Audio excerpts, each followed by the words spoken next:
A recent Hartford Current Sacred Heart University poll found that a majority of Connecticut's residents find the state hard to live in. But according to Wallet Hub, Connecticut was the most desirable state to live in. This is partly because of cities like New Haven, which not only was voted one of the 50 best small cities in America by the Residents Consultancy, but has been considered a magnet for millennials according to the National Association of Realtors.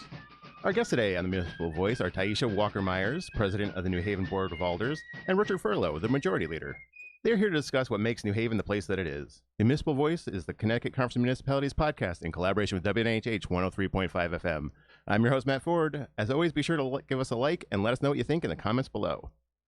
So, guys, thanks for being here. Thank you. On our last episode, we had Hamden Mayor Kurt Lang on discussing the implications of being a first-ring suburb. Today, we want to talk about what it's like to be in a city.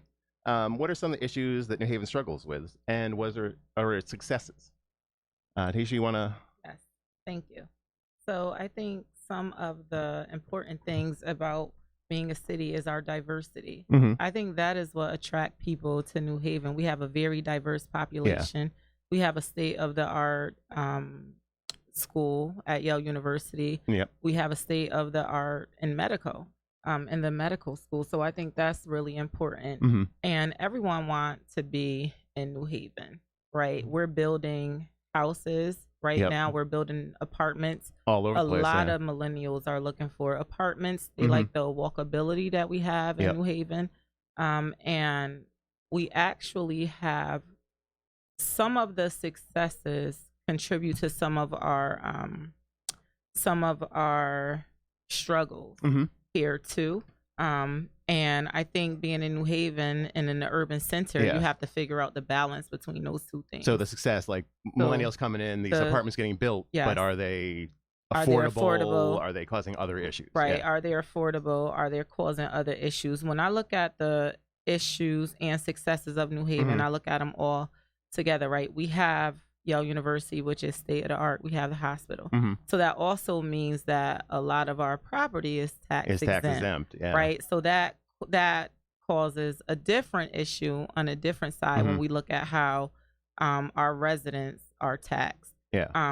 But also it's about jobs, right? They're large employers, and they should be investing in the community that they're in.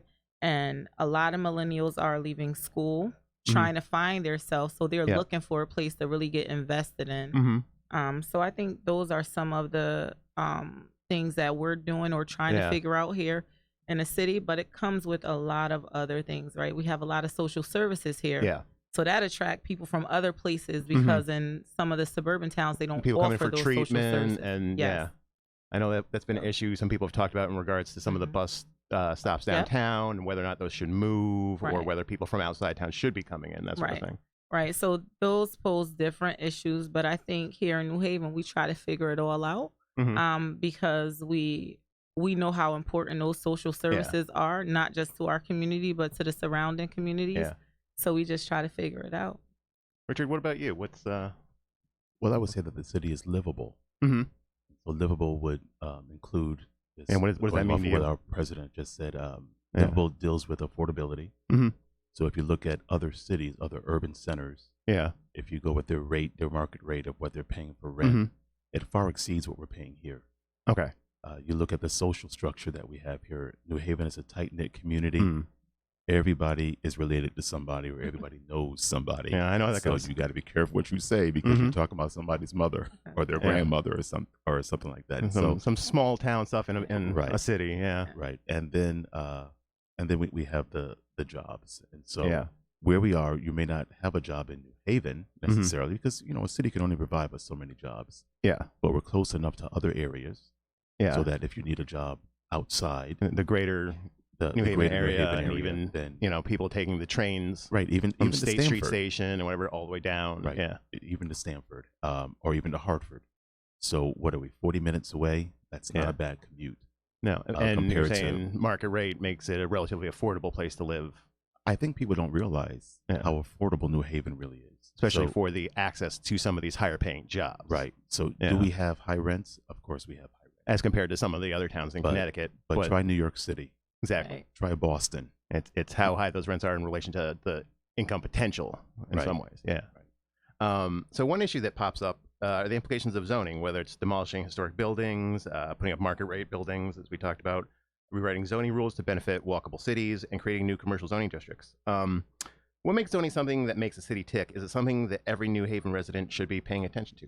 Tyisha? Absolutely. I think zoning is really important because if you don't pay attention to zoning and how the laws are changing, you could live in a neighborhood that looks totally different than when you first got there. So I think people need to really pay attention so their voice could be heard and how some of these changes are being made. What are some of the changes that stick out to you? So you mentioned like making the city more walkable, right? Also, we know a lot of people have cars, so parking is also included in some zoning. So finding a balance, and I just think that everyone should be engaged in their future. If this is a city that they planted their feet in, and this is going to be home. I think people should continuously be engaged in things that will affect their everyday life, right? Sometime you live on a block where it's all residential, and then you wake up the next day and you got these big tall buildings being built right across the street. So if you're not paying attention to how zoning regulations are changing, then you'll be surprised. So I just think people need to really pay attention so that more often than not, we're not changing things and then people coming after the fact saying, well, I don't agree. Get more collective voices in the beginning makes a lot of sense to me. How should people in town get involved in that? Follow the news, show up in meetings? What's the best way to stay plugged in to what's going on? I think it's a lot of different ways. I think you have to do all of the above. It's not one right way. I think people should pay attention to the news. I think people should pay attention to their orders, letters, emails. I think people should read the newspaper. However, we have to do it. Everybody knows social media right now is taking basically over, right? So people should pay attention to social media, all of those things so that they don't miss it. Do you both utilize social media in your jobs as alders? Is that something that's an important kind of communication with your constituency? I have utilized social media, but not so much for me because a lot of my constituents aren't on my social media. Well, that's under consideration. But I definitely send out emails. I do newsletters. I attend every community meeting. So it's other ways to get the word out there. So a lot of different ways, and that's just one tool in the toolkit. Yes. One thing I wanted to add in concerning the zoning is that the Board of Alders, how things are structured now, everything that goes before city plan comes before the Board of Alders. Okay. And so we have that knitted relationship so that we know what's going on. You're really in it, hands-on, and everything comes across. It's the alders that have their ears to the ground. Yeah. And so we just had a meeting recently, and with the development that's coming up, it's important that we consider the fact that this still remains Elm City. Yeah. So green space is important. Yeah. The new urban design is bringing buildings to the front. Yeah. And I think that's good in some places, but it doesn't work everywhere. Yeah. And so this is something that the alders are actively involved with because we're listening preserving to our green space and some of the other things like what's called bioswales and those sort of. We have the bioswales that are beautifying the city. It's dealing with the extra rainwater and I think it's a reaction to some of the MS4 stuff, if I'm not mistaken, but I can look that up later. You also mentioned it being a walkable city, specifically in relation to attracting millennials. So look, this is Connecticut. Yeah. Okay, you can only walk a few months out of the year here. Yeah. Right. We get snow. We get cold rain. Yeah. And so, how far are you going to walk? You can't walk to work. If it's raining, you're going to get drenched. And so, we have to work on a structure that's going to improve our bus system if we're going to be a true walkable city. Yeah. At some point, you got to get on the bus, or at some point, you've got to jump in your car. Yeah. Cars are going to walking remain in a couple of blocks of downtown, your job doable. But if you're all the way out, you live in Westville, Amity, you can't walk downtown. Yeah. Right. So a better bus system is a part of that equation. Absolutely. So, Tyisha, you and 5 other members of the board formally proposed the creation of a permanent affordable housing commission. Do you think that there's a need for something other than market rate apartment buildings going up in the city? Yes. I think it's and what a does balance. That look like? Yeah. I think we have a number of different people that live in the city that don't have the type of employment where they could afford some of these market rate apartments. I mean, you can find a 2-bedroom apartment depending on where in New Haven for $1,100, $1,500. Yeah. Right. So a single mother with a child that has a job working at a department store can't really afford that. So I think that because we're an urban center, we definitely need to be sensitive to the type of people that actually live here in our city. So I think the permanent commission is important.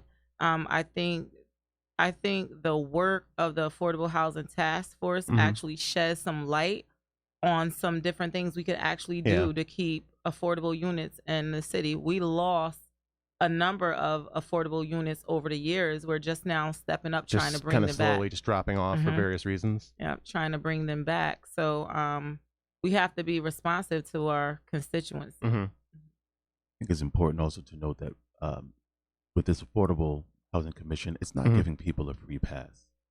Yeah. But it's about empowerment. So we're looking to empower our residents, our constituents, give them that hand up, as our president said in one of our meetings. We're not looking to give handouts, but we're looking to give a hand up so that people can get on their feet, finish school. Some mothers are in school, so that they can get the jobs that they're looking for, so that they can move up in society. And that's what this is all about. So it sounds like obviously you're both in support of this idea. What kind of reaction have you gotten from your fellow alders and city government? Great reaction. I'm glad you remember my quote. Yes. He's paying attention. That's right. Yes, it's been positive. This is something that the board focused on, right? We heard from people from all over that's really invested in this issue. And at some tenants point, and landlords. Landlords, homeless, everybody. Yeah. Right. And at some point, I believe in people's lives, they needed to have affordable housing. I needed to have affordable housing at one point in my life too. And like the majority leader said, it's about equipping people to be able to attain where they don't need affordable housing. But you have to keep it. Just because they need it now doesn't mean in the future they're not going to be on the board of alders. Right. You know. Well, right. Say that one more time. So just because they need help right now doesn't mean that in the future they're not going to be someone that could be on the board of alders. That, you know, people with a little bit of help can do all sorts of things in the future. It's not, you know, a permanent fix. It's giving someone the leg up to achieve for themselves. Right. Yeah. It's giving them a leg up. You don't have to have money to be on the board of alders. I was just about to say, listen, anybody, you can live in affordable housing. Yep. You can be on the board of alders. Being on the board of alders is about your compassion for people and really wanting to make change legislatively that will affect people's lives. That's what being on the board of alders is about. So it's about helping others, not about absolutely winning, as it were. It's about winning things for others. For others, absolutely. For the community, for the community. So how do projects like the downtown crossing fit into some of the zoning and affordable housing we've just talked about? This is the area of Route 34 coming into the city that was actually torn down, I think in the 60s during kind of the urban renewal thing. So downtown crossing, how does that fit into the overall game plan? So it fits into the overall game plan because like you said before, that was an area that in 1960s, it required them to do exactly what they did, right? They had a vision and they thought that made sense. But we're in 2019 now and people want to reconnect these neighborhoods. And right there is a prime example where we have a balance, right? The Randy Salvator project is like workforce housing. So it is between market rate. Okay. And affordable. And it's aimed at like hospital workers or? Well, I think it's aimed at actually whoever could afford to live in it, right? And I don't think it's necessarily aimed only towards hospital workers, but if you look around, the hospital is right there. It's right there. So that's more attractive to people. And it's also that access work to the train and other stuff like that. And the train, right? It's like a little community within itself. So when some people look for housing, they look whether it's a grocery store near, how the transit system works there. So they look at a whole bunch of different things, how the school system works there. So I think that is an important project because not only did the developer have some say in it, the orders in the community. And I think that developments work better when all of the partners are working together. Yeah. You know, some say that there's a lot of concentration on downtown, but a city is judged by its center. Yeah. And how would it look if our downtown was not well developed? Yeah. When people come in to visit, right? They say, I went to New Haven. They want to see Yale. They want to see the Green. They want to eat the pizza. They want to, Right. But also, it's not the only area that's being developed. And so this administration is developing throughout the whole city. Yeah. I don't think we can name any part of our city that doesn't have development coming in, or that it's not something that's on the books getting ready to come. So this city is booming and thriving with development throughout the whole city. Yeah, some really big ideas out there. One of which we've been paying attention to at CCM because we care about the city, but we also recently moved over to Long Wharf. And so we've been paying attention to the Long Wharf Responsible Growth Plan that's out there, which is calling for turning kind of the Long Wharf area into 5 walkable mixed-use districts, kind of some based around, the technology, I feel like, over by Sargent, over by Long Wharf Theater, kind of like an arts and like the food terminals, sort of an outdoor marketing kind of idea. When you want to talk about that plan and what you think of it, if you're excited? Sure. So it's like with everything else, it's a plan. Plans get developed over time. Yeah. So it's really no timeline on it. But I think we're not moving happening tomorrow. Right. Yeah. But I think we're moving in a good direction, right? We just figured out how to develop where the food trucks are. On Food truck Long paradise Wharf. right on Long Wharf. Right. Yeah. It's beautiful now, right? Yeah. It's beautiful now. People our can our get staff in on their lunch break now. and It's get starting to out. get warm out. They Yeah. want to walk by the water. That's right. Go get a taco, maybe a churro. Yeah, like, so it's little beautiful. exercise. Yeah. It's beautiful now. And then we have the boathouse. I think the plan is coming together. It's just coming together slowly. Yeah. And I don't think that is an issue because you have more time to really think about whether the plan you put together at first still fits for the area. Like doing it in components, getting that the truck, boat, that area set up, and then move to the next one. Set the priorities, right? What is the most immediate thing? And I actually think just a simple thing like changing how the food trucks over there are centered and operate and making those small changes, it did a lot for Long little Wharf hand wash altogether. stations and just the traffic flow. And also, in addition to that, not just accommodating the food trucks, but discouraging drag racing and stuff like that. Absolutely. And speed bumps and mitigation things. It really helped. And those are things that I think we need to continue to do around the city, putting together a plan and actually following that plan all the way through. Yeah. To make sure that we're making things better and safer for the city. And planning not just for tomorrow, but for 10 years out. And, absolutely. Because that's the kind of time frame you have to keep working to get some of these bigger projects to happen. Yep. I think it's even more than just 10 years. I think one of our jobs as alders, especially our president being over the board of alders, you can't just look at the plan of a developer because they want to make a quick buck coming into the city. But we have to think about the plan, the vision, and the sustainability. And so what are the projects going to look like 25 years, 50 years from now when we're not here? Well, I'm going to be here 50 years, but not on the board. I plan on living. But what is it going to look like? Yeah. And so these are things that we have to consider, not just raising or getting buildings up to get in our tax and I think base. some people who read the news in New Haven but don't follow it super close would see things like, empty lot or area there, like some developer wants to come in and buy it and put something there. And so the reaction is, yes, empty lot, put something there. But you guys have to think about, is that thing they're going to put there be great 10 years from now? Right. Is it going to be great from 20 years from now? Right. And whether it works for the neighborhood, too. Yeah. For the people that are already there. Yeah. Yeah. Let me pause for a moment, do a station ID. You are listening to the Municipal Voice on WNHH 103.5 FM, broadcasting live from downtown New Haven. We are streaming live on TuneIn Radio and newhavenindependent.org. We are also streaming live on Facebook Live. Just go to facebook.com/newhavenindependent or just go to our Facebook page and look us up. All right. So it seems like New Haven is headed in a good direction. There's lots of growth. As we mentioned at the top of the show, but there's plenty of Connecticut residents feels like it's hard to maintain a standard of living here in Connecticut.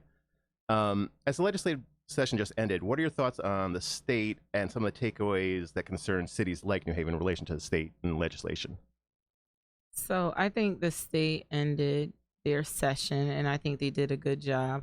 I was really excited about the $15 minimum wage and the Family Medical Leave Act.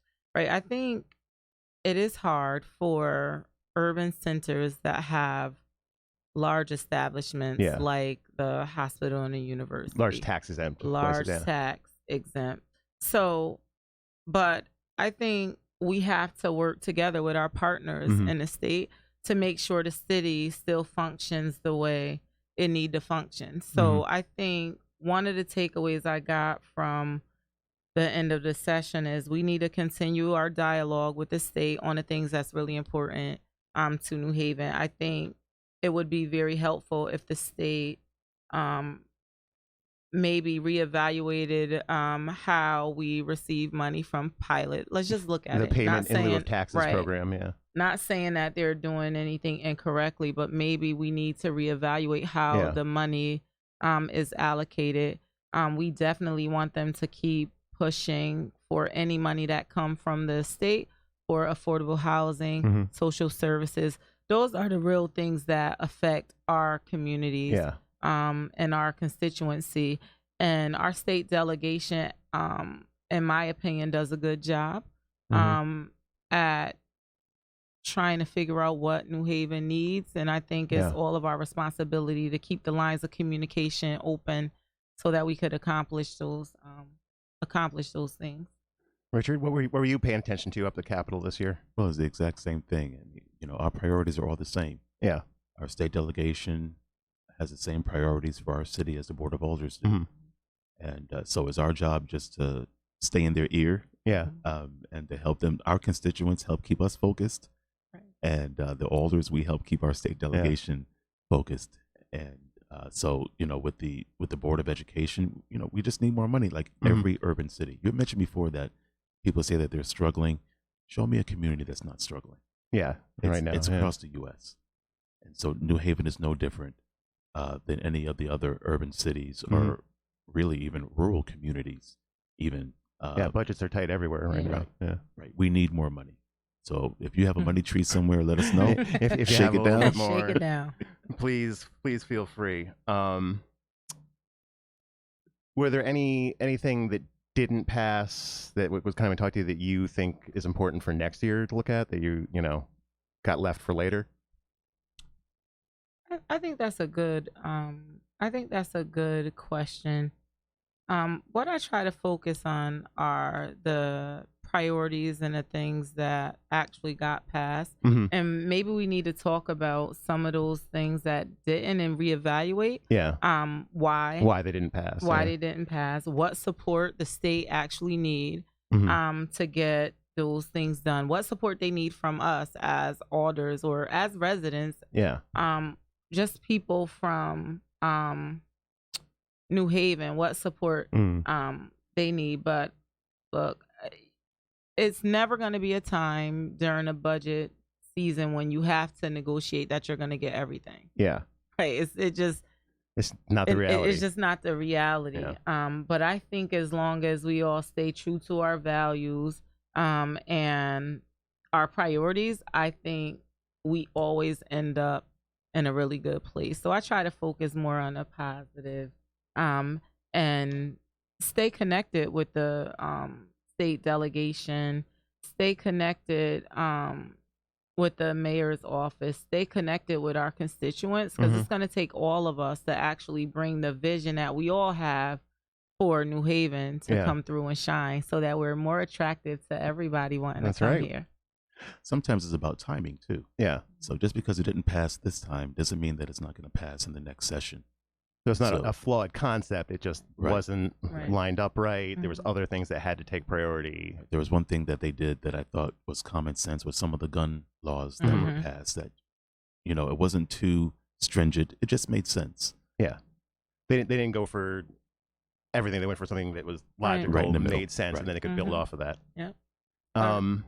So here's a chance to boost our city here. What do you think New Haven is doing right that can be replicated in other towns in Connecticut and further? Oh, that's a good one. What are some of our successes? Let's I think we're doing a lot of things right. We have this new neuroscience building coming at the hospital. That's phenomenal. It's a big project. Going to bring in jobs and going to bring in jobs. I think that's phenomenal. I think, look, everybody love our restaurants and our businesses, so we got to be doing that. We got to be doing that right. I think really focusing on the Affordable Housing Commission is something that we're doing right, and that's one of the things that everybody is working on together, from the mayor's office to the board of alders. So we all see that it's a necessity. I think that we have to continue making sure we have green spaces here, and we have been really successful at getting our parks back to where they need to be. I think we're doing a lot of great things in New Haven, but one of the most important things that I think is going on in New Haven is the community engagement.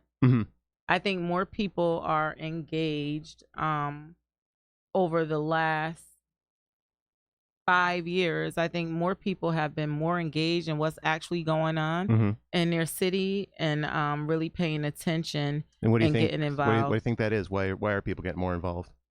It was necessary. Yeah. It was the time.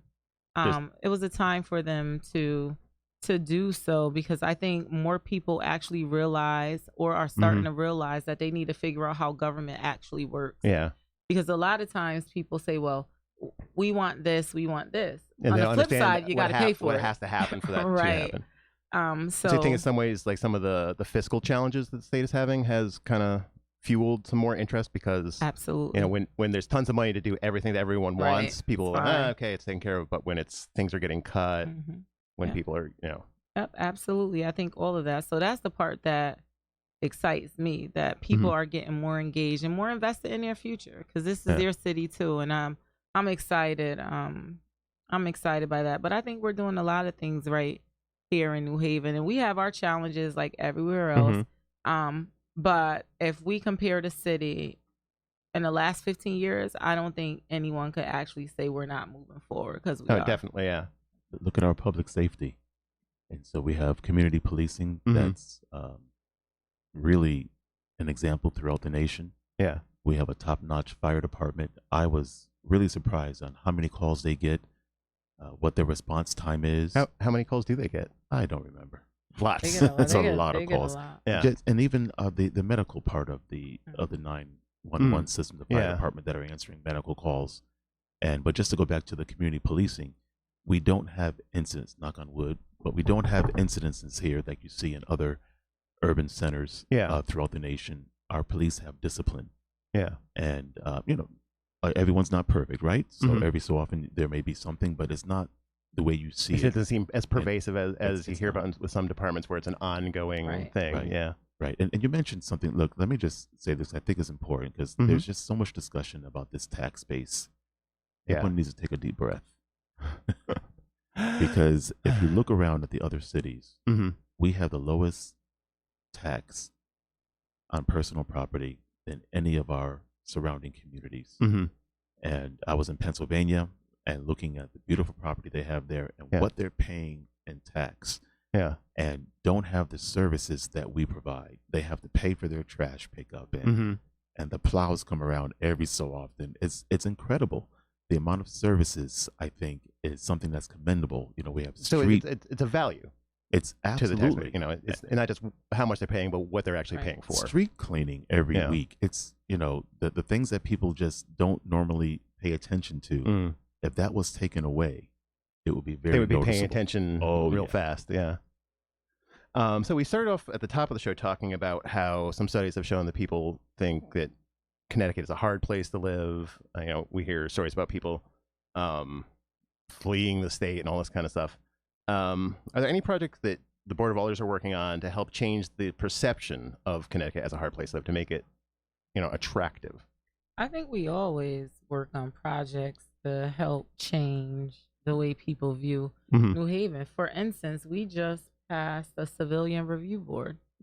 right? So we're going to have another police accountability mechanism in place. I think that makes New Haven more attractive. That we're actually trying to get ahead of some of these instances that's happening nationally. I think the push that the Black and Hispanic Caucus have been involved in around jobs is really important to attract people to the city and people that already live here in the city, because we have to think about both attracting people and taking care of the people that live here. So those are things that we constantly work on from the Board of Alders. I think looking at our youth opportunities and how we keep young people engaged is really important. I think revamping how and the priorities of our school system is really important.